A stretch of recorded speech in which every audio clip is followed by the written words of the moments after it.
그럼 지금부터 제 129차 최고위원회의를 개의하겠습니다. 국민의 명령을 거부하면 역사의 법정에 서게 될 것입니다. 지난 토요일 많은 국민들이 광화문 광장에서 다시 모였습니다. 문재인 대통령과 이 정권의 국정 대전환을 촉구했습니다. 완전히 바꿔라 라고 요구들을 했습니다. 지금 국민들의 명령은 세 가지라고 생각합니다. 첫째는 좌파 이념 경제 정책을 즉각 철회하고 무너진 경제와 민생을 다시 살려내라는 것입니다. 둘째, 굴종적 대북 정책과 고립무원 외교 정책을 중지하고 당당한 외교 안보 정책으로 국민과 평화를 지키라는 것입니다. 셋째, 조국 대란에 대한 대통령의 사과 필요합니다. 정의와 공정의 올바른 국정 운영으로 돌아가라는 것입니다. 우리 자유한국당은 이러한 국민적 요구에 부응하기 위해 필요한 모든 노력을 다하고 있습니다. 이번 수요일에는 정의와 공정의 대한민국을 공정으로 대한민국을 바로 세우기 위한 저스티스 리그 청진기 투어를 실시할 예정입니다. 또 공수처법과 가짜 검찰개혁을 막아내고 진짜 정의, 진짜 공정을 세우는 투쟁을 지속해 나갈 것입니다. 그리고 목요일에는 진정한 한반도 평화를 이뤄나갈 당당한 외교 안보 정책을 국민 앞에 말씀드리도록 하겠습니다. 저는 우리 당의 3대 투쟁, 원내 투쟁과 장외 투쟁과 정책 투쟁의 3대 투쟁이 대한민국을 살리는 길이고 또 국민의 삶을 지키는 유일한 방향이라고 확신하고 있습니다. 지금 문재인 대통령과 이 정권은 국민의 명령을 짓밟고 대한민국 국정을 파탄의 길로 끌고 가고 있습니다. 대통령은 경제 폭망에 대한 반성과 사죄도 하지 않고 있습니다. 대국민 쇼만 하면서 실패한 정책을 계속 고집하고 있습니다. 연평도까지 들먹이는 북한 갑질에는 한마디 말도 못하면서 대통령은 주한 외교단 앞에서까지 공동올림픽 타령을 했습니다. 극렬 종북 세력들이 미 대사관절을 습격했는데도 문재인 정권의 경찰은 70분 동안 눈치만 살피면서 이를 방치했습니다.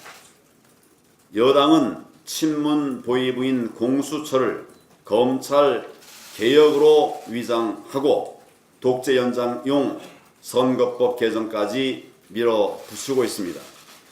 우리 국민들은 문재인 정권의 총체적 국정 파탄으로 정말 한 번도 경험해 보지 못한 극심한 고통과 좌절을 겪고 계십니다. 지금 국민의 준엄한 명령은 국정을 완전히 바꾸라는 것입니다. 국정 대전환이 필요합니다. 좌파 이념에 사로잡힌 경제 정책, 안보 정책을 폐기하고 민불원과 같은 경제 살리는 정책, 당당하고 강한 안보 정책 등 올바른 국정 운영으로 돌아오라는 것입니다. 대통령이 끝내 이를 거부하고 좌파 독재의 길로 계속 간다면 우리 당은 국민과 함께 더욱 강력한 투쟁을 전개할 것입니다. 국민의 심판과 역사의 법정이 멀지 않았음을 문재인 대통령에게 엄중히 경고합니다. 지금 필요한 것은 총선용 선심 예산이 아닙니다. 진짜 민생 예산이 필요합니다. 문재인 정권이 513조가 넘는 초슈퍼 예산안을 내놓았습니다. 국정 파탄으로 국민의 총선 심판이 눈앞에 다가오니까 현금 살포로 표를 사려는 악성 슈퍼 선심 예산입니다. 북한 퍼주기용 가짜 평화 예산도 대폭 늘려놨습니다. 경제 위기를 극복하고 평화를 이루는 바른 방향이라면 재정의 역할 확대에 누가 뭐라고 하겠습니까? 그러나 잘못된 정책을 고집하면서 재정만 퍼붓는 것은 한마디로 밑빠진 독에 물 붓기 아니겠습니까? 실제로 청년수당, 노인수당 같은 퍼주기 예산만 늘어서 복지와 노동 분야가 예산 증액분의 절반을 차지하고 있습니다. 심각한 것입니다. 과거 SOC 투자를 토목사업이라고 비난했던 대통령이 이제는 건설 투자로 확대하라면서 현금 살포를 부추기고 있습니다. 이런 식이라면 결국 국가 재정만 빚더미에 앉게 되고 우리 경제의 위기는 더욱 심화될 것입니다. 우리 당은 가짜 일자리 예산 등 총선용 선심 예산을 낱낱이 찾아내겠습니다. 그래서 국민들에게 고발하고 반드시 삭감할 것입니다. 경제의 펀더멘털을 강화하고 민생에 실질적 도움이 되는 진짜 경제, 민생 예산, 진짜 경제 예산, 진짜 민생 예산으로 바꿔내겠습니다. 북한에 철도, 도로 깔아주겠다는 김정은 맞춤형 가짜 평화 예산도 전력을 다해서 막아내겠습니다. 지금은 그럴 때가 아니기 때문입니다. 문재인 대통령은 총선만 바라보는 초슈퍼 선심 예산을 지금이라도 즉각 걷어들여야 합니다. 나라의 미래까지 망치는 현금 살포 포퓰리즘 정책은 결국 더 엄중한 국민 심판을 자초하는 길임을 명심해야 합니다. 문재인 대통령의 각성과 국정 대전환, 완전히 정책을 바꿀 것을 다시 한번 강력하게 촉구합니다.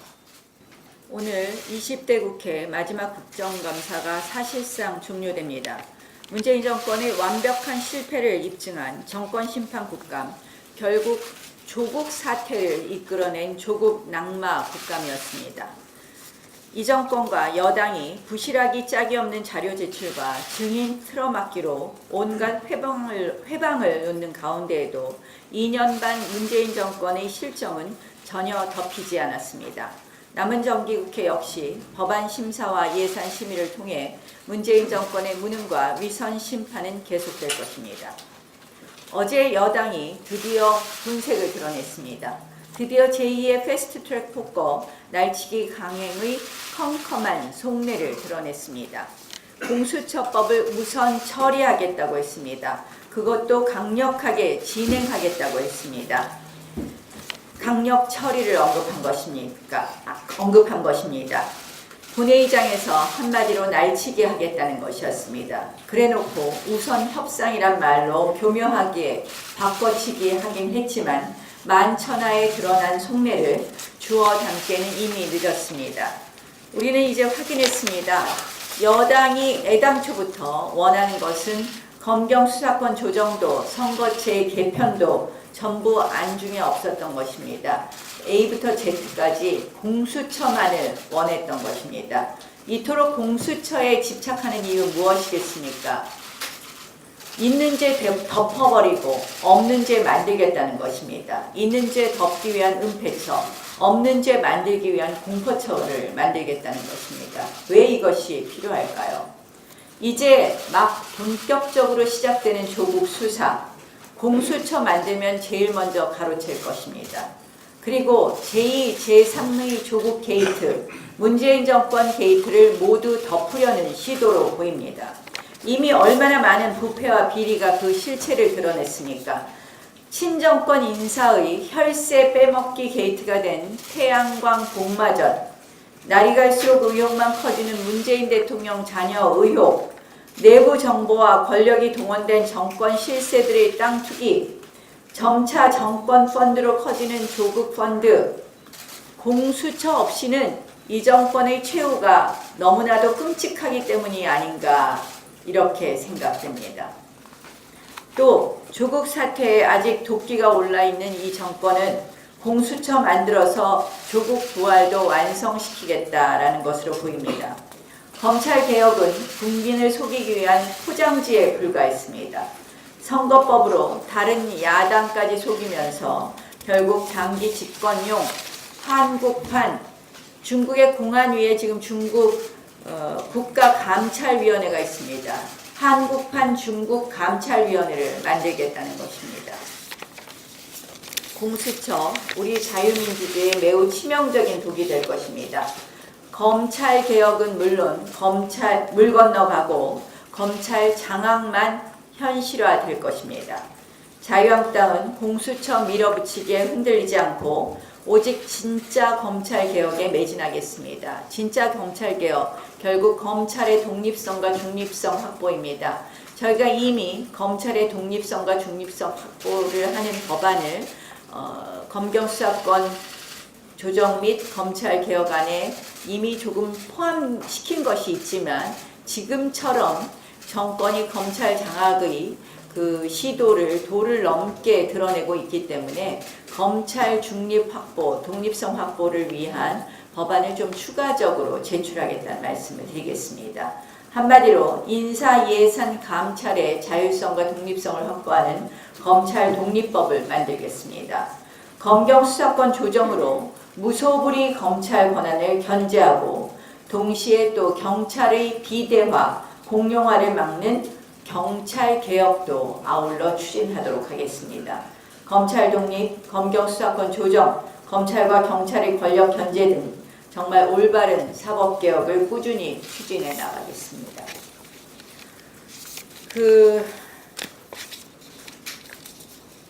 윤총경 아내 이야기 들어보셨을 겁니다. 버닝썬 사건과도 관련 있고 현재 알선 수재와 자본시장법 위반 혐의로 구속된 윤총경, 경찰총장 윤총경으로 모두 기억하실 겁니다. 그 아내의 특혜 해외 파견 의혹이 나와 있습니다. 원래 윤총경 아내가 지금 파견된 자리는 말라카 해협과 관련된 업무가 많은 주 말레이시아 대사관 경찰 주재관 자리로서 주로 해경 출신이 파견되었던 곳입니다. 그런데 육경 출신의 윤총경 아내가 최초로 이 자리에 간 것입니다. 그런데 공교롭게도 이 말레이시아는 태국과 국경을 맞닿고 있고 그동안 윤총경 아내와 또 아내가 이 대통령 딸 부부가 이주한 곳으로 지목된 태국의 윤총경 아내와 이 윤총경 아내가 근무한 말레이시아와 대통령 딸 부부가 이주한 태국이 바로 국경을 접하고 있다는 점에서 많은 의혹이 제기되었습니다. 윤총경은 청와대 민정수석실에 근무했고 윤총경의 담당 업무는 가족을 담당하는 것이었고 대통령 가족에 대한 것을 담당하는 것이었고 특히 대통령의 딸과 관련된 업무를 했다 이렇게 알려지고 있습니다. 굉장히 여러 가지 의혹과 상상이 생기는 지점입니다. 윤총경은 대통령 딸 담당이었고 윤총경 아내는 해외로 이주한 대통령 딸을 실질적으로 도와주는 역할을 하지 않았나 하는 그런 의혹들이 제기되는 부분입니다. 문재인 정권에서는 계속 이상한 우연들이 많이 생깁니다. 말레이시아의 해경 출신이 아닌 육경 출신의 윤총경 딸이 근무하게 된 경위에 대해서 아내가 근무하게 된 경위에 대해서 저희가 이미 국정감사나 이런 장을 통해서 의문을 제기하기는 했습니다. 이에 대해서 청와대는 명확한 답을 내놓아야 할 것입니다. 지금 시중에 피어오르는 윤총경 부부와 문재인 대통령 딸과의 관련성, 그리고 그로 인해서 버닝썬 사건이 그렇게 시끄러울 때, 그렇게 정말 세간의 이목의 집중 대상이었을 때 윤총경이 구속되지 않고 그냥 넘어갔었던 점, 이런 부분에 관해서 많은 의혹이 연달아 제기되고 있습니다. 청와대가 이에 대해서 명확한 답을 내놓을 때입니다. 주 52시간 지금 보완하겠다고 합니다. 답은 하나입니다. 소득주도 성장 폐기 3법, 그리고 경영 활성화 3법, 이번 정기국회에서 반드시 통과해주면 됩니다. 민주당에게 거듭 촉구합니다. 또한 저희가 이번 주부터 민생과 관련된 법 개정과 또 이런 법률안에 대해서 양당 수석 부대표들끼리 논의를 하자, 이런 이야기를 했었는데, 이와 관련해서 저희 당이 가장 우선적으로 민생과 관련해서는 말씀드린 2개 3대 법에 대해서 처리를 우선하겠다는 말씀을 드리겠습니다. 네, 국민 여러분 안녕하십니까. 대통령의 거짓말 시리즈 이어나가도록 하겠습니다. 최근에 문 대통령이 부마민주항쟁 40주년 기념사에서 이런 말을 했습니다. 우리의 민주주의가 양보하고 나누며 상생하고 통합하는 더욱 성숙한 민주주의로 발전하기 희망한다, 이런 표현을 했습니다. 국민 여러분께서도 알고 계실 겁니다. 그런데도 불구하고 이 말과 행동이 다릅니다. 지금 제1야당과 또 많은 국민들의 목소리에 귀를 기울이지 않고 있습니다. 공수처를 밀어붙여가지고 자기들 마음대로 이 무소불위의 권력을 휘두르려고 하고 있습니다. 국민 여러분, 지금도 대통령, 즉 청와대의 권력이 제왕적이라고 할 정도로 제왕적 대통령제에 놓여 있습니다. 그런데 공수처장을 대통령이 임명하게 된다면 거기다가 또 하나의 권력이 더 얹어지는 겁니다. 과연 이것이 정당하다고 생각하십니까? 저는 문재인 대통령이 답을 해야 된다고 생각합니다. 우리의 민주주의가 양보하고 나눈다고 이야기하면은 공수처장은 제1야당 또는 야당한테 지목할 수 있는, 지목권을 줄 수 있는 용기가 있는지 묻고 싶습니다. 아마 그 용기가 저는 없을 거라고 생각합니다. 있다면은 당당하게 우리 야당 대표와 만나서 공수처장을 야당에 양보하겠노라고 이야기 한번 해보세요. 그리고 왜 그 공수처에 고위공직자 비리 수사처인데 대한민국의 가장 고위공직자가 누굽니까? 그리고 어디에 있습니까? 왜 청와대를 뺍니까?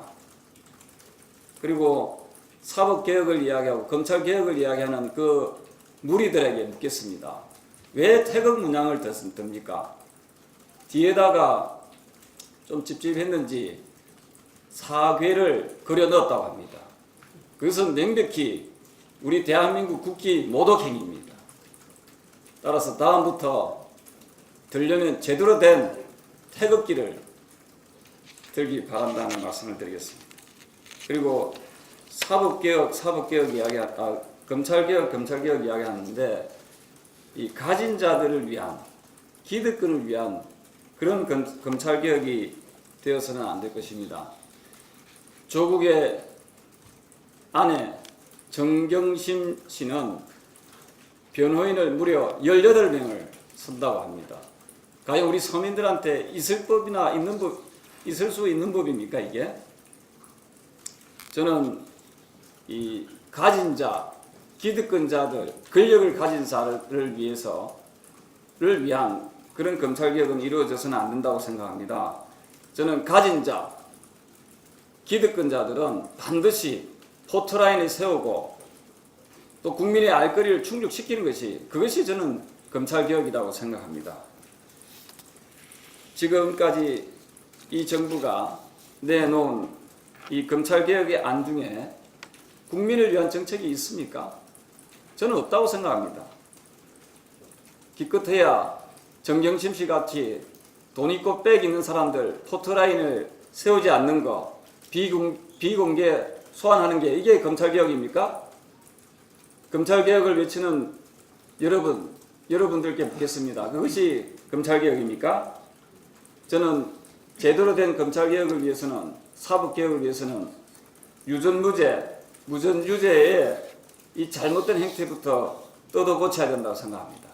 그래서 돈 없고 빽 없는 사람들도 제대로 된 변론을 받을 수 있는 즉 국선 변호사 제도를 저는 활성화시키자 하는 그런 정책 제안을 이 자리에서 드립니다. 현재 우리나라는 이 국선 변호사 한 사람이 보통 하루에 4건에서 8건의 공판에 참여한답니다. 그래서 제대로 된 이 국선 변론이 되지 못한다고 합니다. 특히 우리나라의 국선 변호사를 위한 이 제도 예산이 400억에서 한 500억쯤 된다고 합니다. 그런데 우리와 인구가 유사한 영국에서는 2조 2,800억입니다. 그 예산이. 그리고 미국은 3조 4,200억입니다. 따라서 그리고 국선 선임률이 우리나라는 34.1%입니다. 미국은 82%, 가까운 일본은 73.5%라고 합니다. 그래서 저희 자유한국당이 앞장서서 최소한 국민들이 모든 국민은 법 앞에 평등하다는 이 정신을 살릴 수 있도록 유전무죄, 무전유죄가 되지 않는 그런 사회, 진정한 사법개혁을 위해서 자유한국당이 앞장서겠다는 말씀을 드리겠습니다. 이상입니다. 그 검찰 개혁이라고 내놓은 것 중에 하나가 법무부에서 검사들을 다 빼고 검사 아닌 자들로 법무부를 채워 넣어서 그 인사권으로 검찰을 견제하겠다. 뭐 이런 내용으로 지금 나와 있는데요. 이것도 사기입니다. 그 법무부는 무엇하는 곳이냐면요. 검찰의 인사권을 가지고 있고 돈을 가지고 있습니다. 예산을. 그러면 법무부에 여태까지 있는 사람들, 그나마 검사가 있었던 경우에는 서로 다 알고 있습니다. 그렇기 때문에 아는 게 사실 견제일 수가 있습니다. 근데 지금 이제 그래도 문제가 되는데, 왜냐하면 법무부 검사들은 수사를 안 합니다. 현장에서 수사하는 검사들은 검찰청 소속 검사들입니다. 그러니까 검찰이라고 말하는 수사팀의 검사들입니다. 그러면 구경하는 법무부는 구경하고 있다가 수사하는 거 구경하고 있다가 얘 내 말 잘 듣네 이 검사는. 그러면 그 검사는 요직, 꽃보직에 보내줍니다. 마음에 안 들어. 마음에 안 드는 검사들은 늘 변방으로 가 있습니다. 그러면 지금 그나마 그 검사들을 다 빼고 검사가 아닌 자들, 여러분 검사가 아닌 자들은 누구일까요? 문재인 정권을 지지하는 세력, 민변, 뭐 거기서 다 뽑지 않겠습니까? 그러면 지난번 말씀드렸지만 우리가 그 이름 잊지 말자고 했지만 그 낙곰수 변호인 했던 그런 민변 출신 변호사들이 아마 채워질 걸로 보이는데요. 그럼 이제 그 사람들 어떻게 하겠습니까? 일단 일자리 얻었습니다. 그러면 문재인 정권 입맛에 맞게 해주겠죠. 그럼 그들이 봤을 때 자기 정권에 맞는 이쁜 검사는 꽃보직 주고 미운 검사는 변방에 보내겠죠. 지금 그렇게 하려고 하는 거예요. 그게 검찰 개혁이래요. 사기입니다. 사기. 그래서 안 되는 거예요. 왜 조국 씨 법무부 장관 하는 거 왜 우리가 반대했습니까? 범죄자가 한다고 하니까 반대한 거예요. 누가 하느냐가 너무나 중요한 겁니다. 문재인 정권 하에서 검찰개혁 저 반대합니다. 문재인 정권 하에서 공수처 저 반대합니다. 사기치는 사람들한테 검찰개혁 맡길 수 없습니다. 사기치는 사람들한테서 공수처 맡길 수가 없는 것이기 때문에 그렇습니다. 공수처장을 대통령이 임명한다니까요. 공수처의 인사권을 대통령이 가진다니까요. 다른 무슨 뭐 누가 추천하고 어쩌고 얘기하지만 그거 다 헛소리입니다. 헛소리. 제가 말씀드리는 건 왜 이들은 공수처에 목숨을 걸까요? 여러분 답은 다 나와 있습니다. 공수처만 통과시키고 나면 판사, 검사 다 문재인 대통령 손아귀에 넣을 수 있기 때문에 그렇습니다. 그거는 하나를 보면 열을 난다고 이제 우리 다 압니다. 다 알아. 그 다음에 말씀드리고 싶은 거. 문정인 특보가 여러분 이렇게 말한 거 아시죠? 미국 대사관 앞에서 시민이 데모해야 미국이 바뀐대요. 그래서 그랬는지 어쨌는지 모르겠지만 그 한국 대학생 진보연합 소속 대학생이라는 자들이 미국 대사관 어떻게 했습니까? 담을 넣었습니다. 담을 넣었어요. 그런데 우리 경찰 어떻게 했습니까? 다 보시지 않습니까? 문재인 대통령 바뀌지 않는다면 문정인 특보 말대로 우리 국민들 청와대와 광화문에 매일같이 나가서 데모해야 됩니다.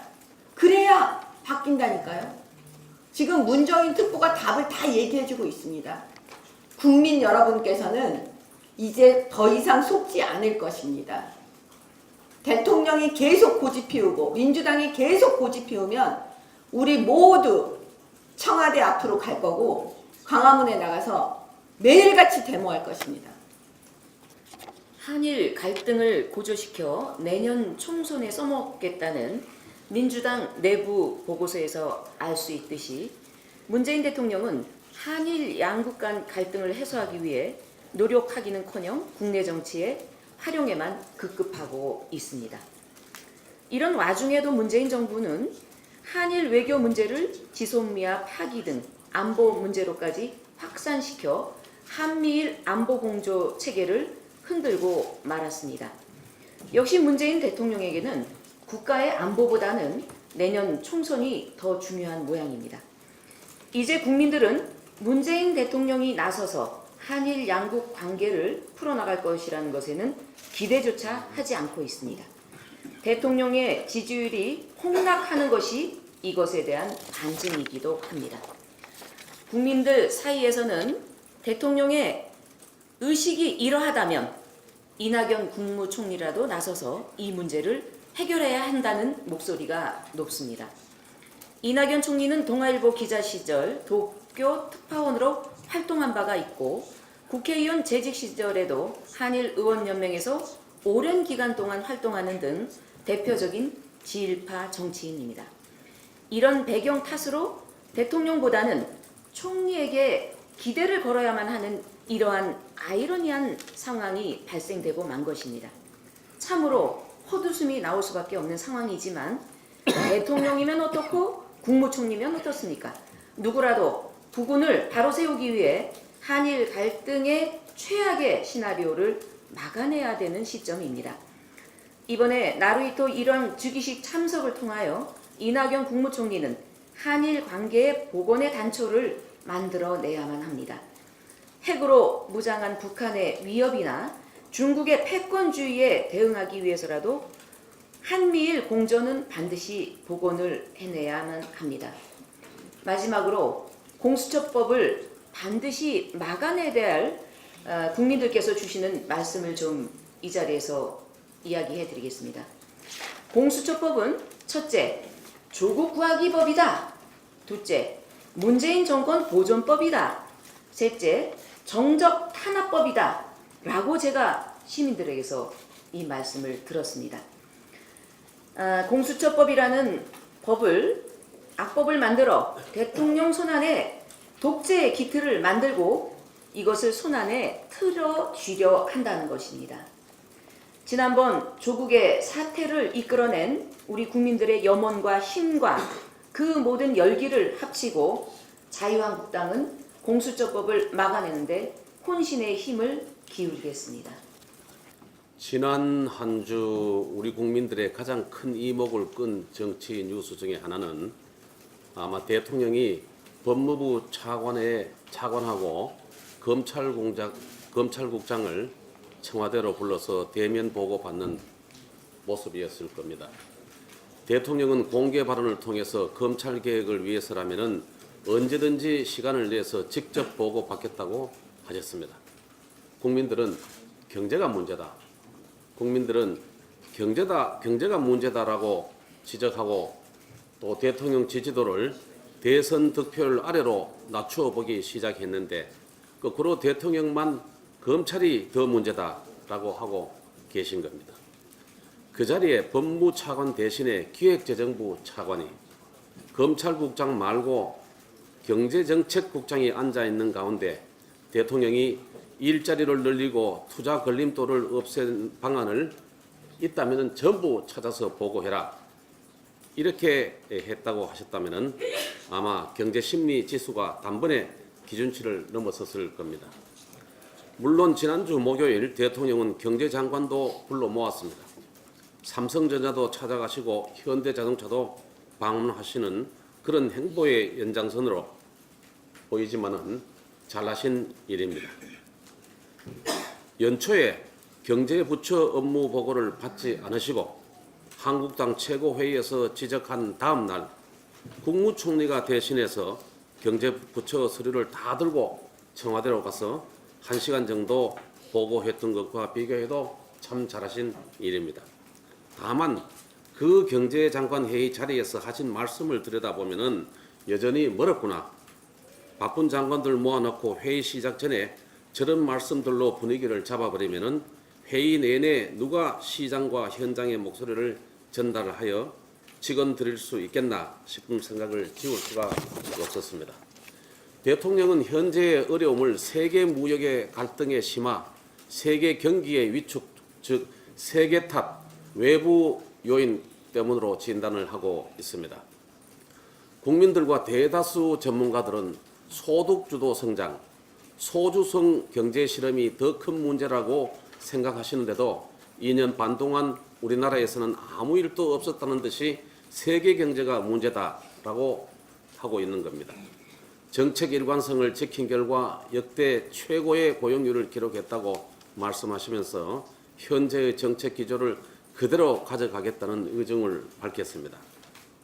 금년 9월 취업자 수 35만 명 증가는 지난해 9월에 4만 5천 명, 10분의 1 가까이 안 되는 4만 5천 명의 기저효과를 깔고 나타난 숫자입니다.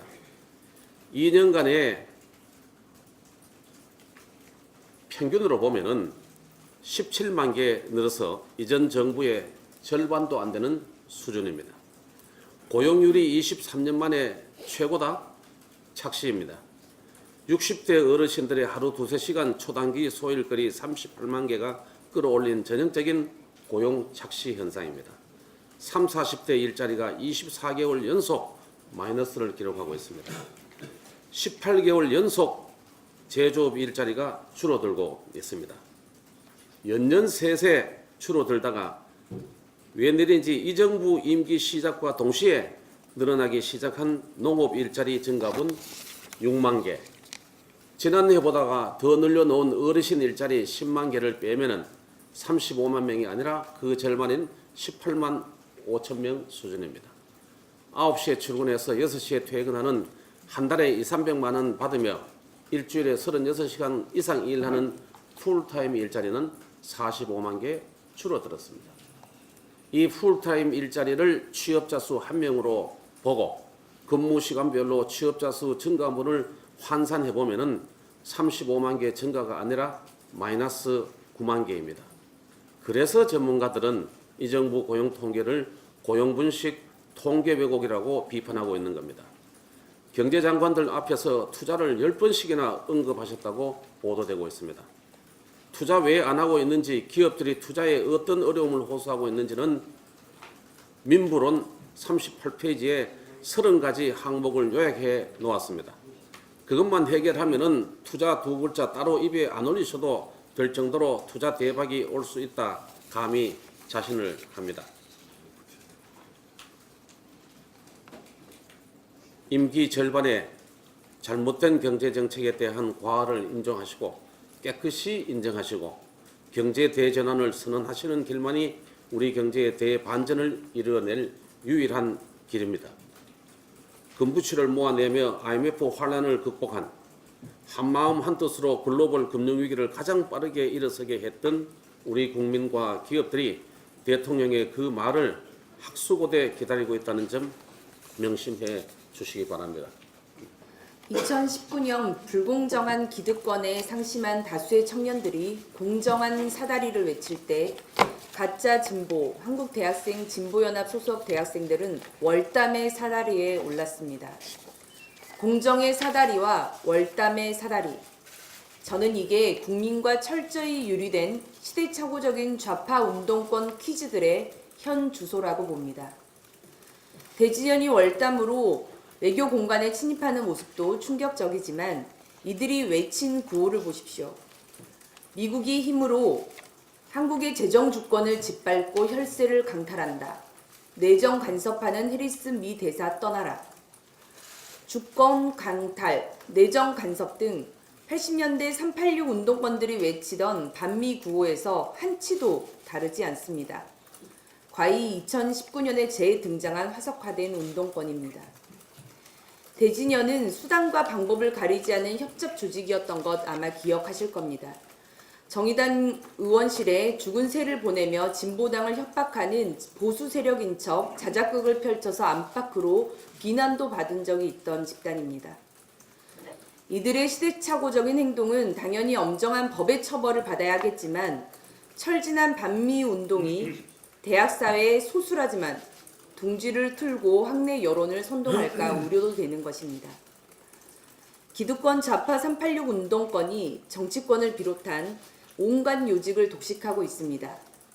그런데 자신들의 화석화된 인식이 극소수 일부 청년들에게 어떻게 악영향을 주고 있는지 정말 진지하게 돌아보고 성찰해야 할 시점이 아닌가 생각합니다. 이 정권이 하늘이 두 쪽 나도 반드시 밀어붙이겠다고 선언한 이 공수처법 처리의 시간이 째깍째깍 다가오고 있습니다. 바로 자유민주주의를 지탱하는 중요한 기둥 중에 하나인 국가 사법 권력의 이 기둥이 무너지는 그 순간이 다가오고 있는 것입니다. 이 공수처법 강행 처리를 한다면 이 과정에서 이 나라는 좌파 독재 주도 및 부역 세력과 그에 저항한 세력으로 나눠지게 될 것이고 결국 내년 4.15 총선도 이러한 구도로 치러질 것이며 훗날 역사도 이 시기를 그렇게 기록할 것이라고 믿습니다. 오늘 아침에 미국의 관료들이 백악관의 지시를 어기면서도 의회의 트럼프 탄핵 조사 과정의 증인으로 출석하고 있다라는 언론의 보도를 보면서 우리 대한민국의 관료들의 오늘의 모습과 대비돼서 이 참담함을 느끼는 이런 아침입니다. 이 정권하에서 정부는 가짜 일자리로 돈잔치를 벌이고 있습니다. 빚더미에 앉은 적자투성이의 공기업은 경영 성과 돈잔치를 벌이고 있습니다. 좌파 활동가들과 조국 일가 같은 이런 사람들은 소위 국정과제 사업으로 돈잔치를 벌이고 있습니다. 강남 좌파들은 아파트값 폭등으로 돈잔치를 벌이고 있습니다. 이런 중에 우리 경제 관료들을 비롯해서 관료들, 대통령께 이 정권에 이런 정책 안 된다고, 정책 전환해야 된다고 진언하는 사람 볼 수가 없습니다. 홍남기 경제부총리를 비롯한 경제 관료들, 대통령의 근거 없는 낙관론에 맞장구나 치다가 1년에 몇 번씩, 몇 달에 한 번씩 경제 성장률 전망치 낮추는 것밖에 하는 일이 뭐가 있습니까?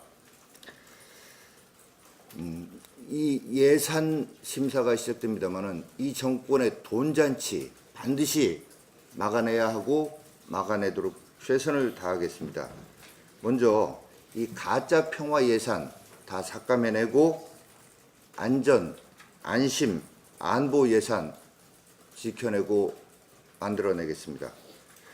가짜 일자리 예산 막아내고 민생 예산, 기업의 투자를 유도할 수 있는 예산 만들어내겠습니다. 좌파 나눠먹기 예산 반드시 깎아내고 우리 사회를 공정하게 만드는 공정예산 지키고 만들어내겠습니다.